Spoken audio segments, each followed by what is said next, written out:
Atentos a la hora, son las 11 de la mañana con 18 minutos. Entonces, las noticias de las últimas horas son sin duda la caída de mandos del narcotráfico en el Braem, gracias a un trabajo, por más circunstancial que sea, a un trabajo de la policía y los militares. El caso de la huelga médica, que lamentablemente continúa. Hoy día van a continuar las reuniones. La aprobación del presidente, que lamentablemente se sigue reduciendo. El caso del ingeniero Fujimori, que cambia su estrategia y ahora también de abogado, y digamos que contrata a Paco Castillo, ¿no?, para que se convierta en su asesor legal y entonces lleve todo un proceso para convencer a las autoridades del Estado a que le den detención domiciliaria. Muy bien, en ese contexto, amables oyentes, nos encontramos. Vamos ahora a presentar a nuestro primer invitado de esta mañana, pero antes la bienvenida al doctor Vicente Aponte. ¿Cómo está, doctor Aponte? Muy buenos días. Muy buenos días, aquí para acompañarte en esta mesa de diálogo y de debate de Pulso Informativo. Muy bien, presentamos entonces a nuestro primer invitado. Es el congresista por el Partido Nacionalista, el partido de gobierno, el congresista Agustín Molina. Él es actualmente flamante presidente de la Comisión de Energía y Minas del Parlamento Nacional. Vamos a hablar con él sobre la disminución del canon minero en las diversas regiones del país. Pero antes de su saludo, saludamos también a nuestra panelista Giovanna Castañino. ¿Cómo está, Giovanna? Muy buenos días. Buenos días, Rodolfo. Buenos días al panel y a toda la audiencia que nos acompaña hoy día, lunes. Muy bien. Congresista Agustín Molina, muy buenos días. Muchas gracias, Rodolfo, por esta invitación que usted me hace, y de verdad que estoy contento a responder y dialogar los diferentes temas de coyuntura. Bueno, en principio, una opinión general suya respecto de la responsabilidad que entiendo le toca en esta comisión que usted preside desde hace unos días. Así es, efectivamente, bueno, darle mis agradecimientos a mi bancada nacionalista por esta propuesta que se me hace y asumir esta nueva responsabilidad como nuevo presidente de la Comisión de Energía y Minas. Y bueno, estoy a punto ya de recepcionar la oficina de la comisión y también de instalar las audiencias y bueno, el desarrollo de la Comisión de Energía y Minas. Muy bien, ¿usted es ingeniero de profesión? Así es. ¿Qué materia? Yo soy ingeniero agrónomo. Ingeniero agrónomo. ¿Y tiene claro los objetivos y la labor que le tocará enfrentar en esta Comisión de Energía y Minas? Así es, efectivamente. Yo conozco mucho de estos temas de problemas de energía y minas, de la minería, del gas, petróleo, todo este sistema que, bueno, viene implementando pues nuestro gobierno en beneficio de los miles de habitantes de nuestro país. Si usted tuviera uno o dos temas que mencionar respecto de la problemática de la energía y mina en el Perú, ¿cuáles serían estos dos temas? Bueno, uno de los problemas actuales es de que ha habido una reducción en el canon minero. Entonces, este es un tema, creo que fundamental, que se tiene que solucionar, se tiene que revertir, porque de verdad pero también hay razones por las cuales ha habido esta reducción, porque la demanda internacional ha bajado, se ha reducido, ¿no? Y también, por supuesto, esto se debe también a los conflictos sociales que, bueno, han enarbolado las mismas autoridades que hoy día reclaman un incremento del canon minero. Entonces son problemas latentes, y además de que la inversión minera ha sido pues prácticamente desplazada en algunos lugares, en algunas regiones como Cajamarca, como Cusco, ¿no? Antes de la pregunta de Giovanna, de Vicente, ¿qué cosa es un canon minero y por qué se está dando su disminución? Bueno, el canon minero es el impuesto a la renta, que es un 30%, de los cuales el 50% de esto es utilizado por la región o por la zona donde se efectúa o donde se realiza la actividad minera. Y el otro 50% va a las arcas del Estado. ¿Por qué se reduce? ¿Por qué esa reducción que se está produciendo? Le explicaba, o sea, la reducción se debe primero a que la demanda internacional ha bajado por los problemas económicos que suceden en otros países. Muy bien. La pregunta de Giovanna Castañeda. Sí, buenos días, congresista.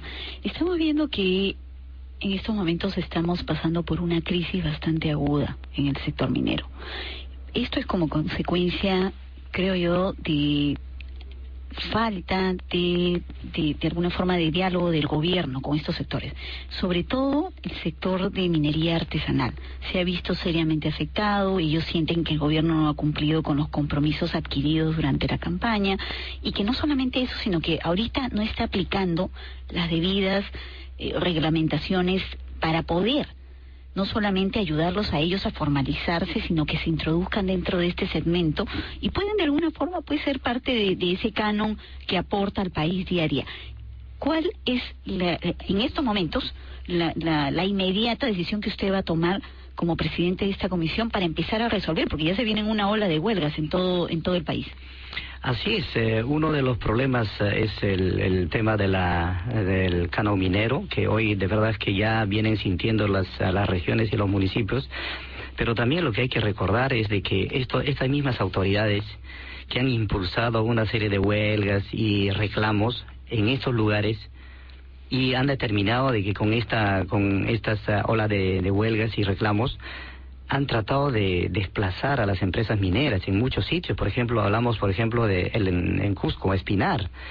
La minera Tintaya ya no está operando. Entonces ahora ya prácticamente se han desplazado, o sea, esa misma empresa a Antapacay, que es una similar a Tintaya, pero que ya no opera a Tintaya. Otro de los problemas es en Cajamarca, que también igual ha pasado. Ahora Tía María en Arequipa, y así sucesivamente. El gran problema de Conga. Podemos ir mencionando varios. Pero ¿no cree que esto fue como consecuencia de promesas adoptadas por el gobierno en la campaña y después le dio un espaldarazo a estos sectores? Se han sentido traicionados y no han sabido enfrentar debidamente esto ni aplicar las políticas adecuadas para que ellos de alguna forma no se sientan desamparados ni traicionados, sino que digan, bueno, hemos llegado a un consenso, permitamos que la inversión internacional minera siga creciendo. Sí, por ejemplo, si nosotros queremos puntualizar el tema, por ejemplo, de Conga en Cajamarca, bueno, allí ha habido apetitos, intereses políticos, de parte directamente del señor Gregorio Santos, quien enarbola, quien organiza este tipo de movilizaciones en contra prácticamente de su misma región, porque recibir un canon minero para su desarrollo de su región, creo que no se puede desaprovechar y no se puede ahuyentar de esa forma. Sin desconocer de que efectivamente Yanacocha no cumplió los acuerdos pactados con las comunidades campesinas y hubo de verdad mucha negligencia en el pago a los empleados. Entonces no solamente hay que echarle la culpa al señor Gregorio Santos, sino también una falta de presencia, que yo sé que esto no lo involucra a este gobierno, sino a gobiernos anteriores, una falta de presencia del Estado donde fiscalice los derechos de los ciudadanos. O sea, no existió. Y creo que ese es un punto importante que deben de considerar, que debe de empezar a trabajarse ya.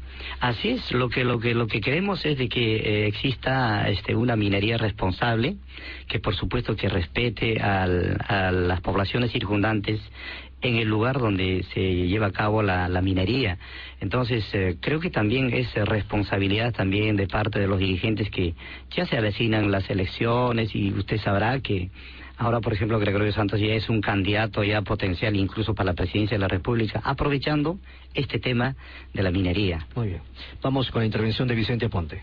Bueno, sí, aquí en los periódicos, por ejemplo, se lee que el aporte tributario de las mineras ha caído 46%, y obviamente eso tiene clara incidencia en el tema del canon, porque de ahí es que se surte la mayor parte del presupuesto de los gobiernos regionales. Pero también hay que señalar de que en lo que respecta a ejecución presupuestal, los gobiernos regionales exhiben como porcentaje solamente un 37,1% de su gasto, de su ejecución presupuestal, lo que significa que no solo tenemos presidentes regionales que desgraciadamente se disparan en el pie y asumen una posición retrógrada en cuanto a desarrollo, en cuanto a beneficios para sus propias regiones, sino que a la hora de administrar adecuadamente los recursos y ejecutar, ¿no?, el gasto que demanda el presupuesto, sin embargo tampoco tienen capacidad para ello, y eso explica que también la ejecución presupuestal hasta la fecha solamente asciende a un 37%. Y lo mismo pasa con los gobiernos locales y con el propio gobierno nacional, que a la fecha en promedio solamente ha ejecutado un 30% de su presupuesto. Y eso también pone en claro de que estas cifras o estos índices que aporta la actual encuesta no solo cuestionan al gobierno por las ineficiencias de los funcionarios o por la falta de toma de decisiones, sino porque desgraciadamente no se está generando empleo, sobre todo empleo productivo, y eso lesiona la imagen de todo gobierno. No sé qué comentario le merece. Antes de la respuesta del presidente de la Comisión de Energía y Minas del Congreso, nos vamos un ratito a la pausa, regresamos.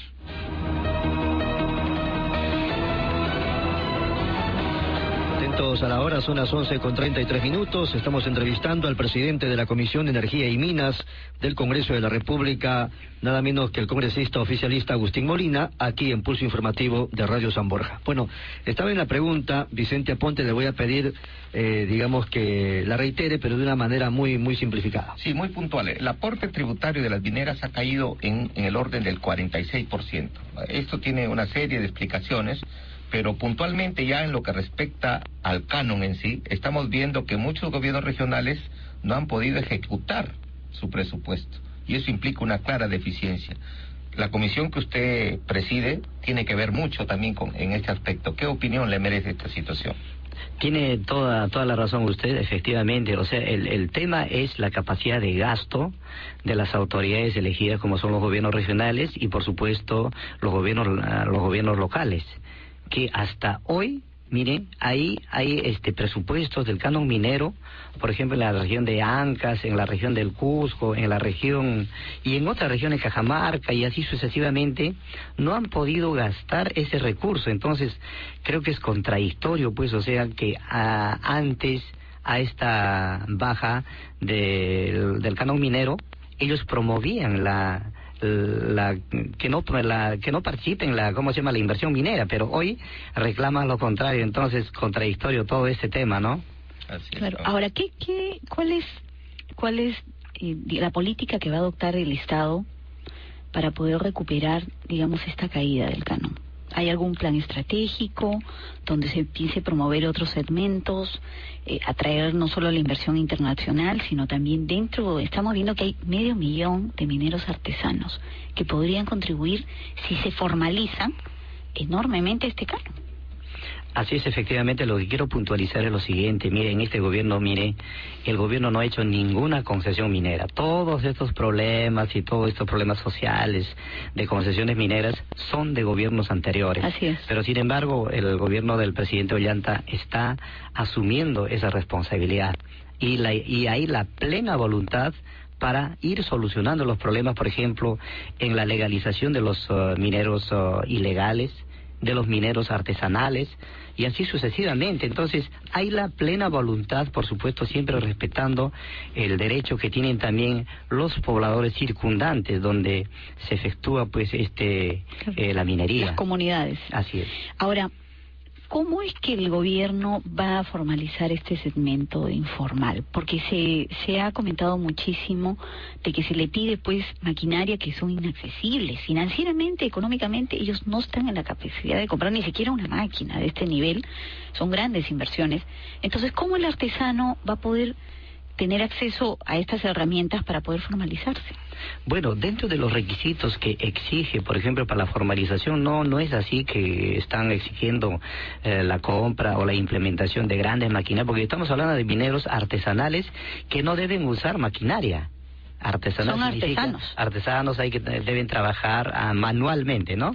Entonces, de verdad, lo único que exige esta formalización es llenar un simple documento y decir que sí están de acuerdo formalizarse y empezar a trabajar y ir adecuándose la documentación correspondiente para luego convertirse en un minero artesanal pero formal. Y el problema, lo que usted comenta, es un grave problema, por ejemplo, en Madre de Dios, que de verdad es que hay una devastación de todo el territorio, de todos los suelos, de todas las cuencas y los lugares. La tala de árboles, la trata de personas, una evasión de impuestos impresionante. Pero yo creo que se tiene que aplicar una adecuada política de Estado. Ahora, no es fácil ser minero artesano. O sea, es más, la minería implica una gran inversión si uno quiere realmente que exista una retribución, porque ir y sacar con pico minerales prácticamente, pues, es como ver en goteo. lo que uno hace, ¿no? Entonces, hay que ser realistas en ese punto.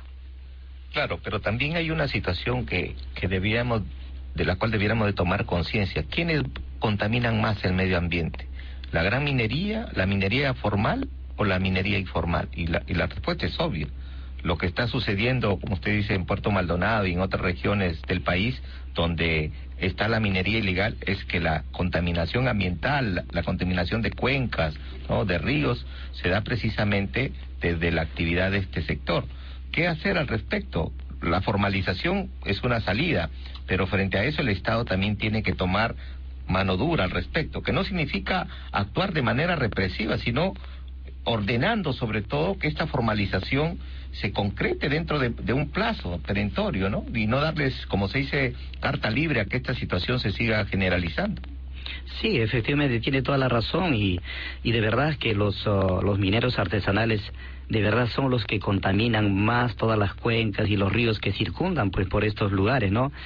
Y bueno, lo que me preocupa a mí personalmente es de que, por ejemplo, acá en el Perú estamos hablando de una minería irresponsable, de una minería que de verdad que son mineros artesanales ilegales, cuando el gobierno tiene toda la voluntad de sentarse y conversar para ir solucionando estos temas.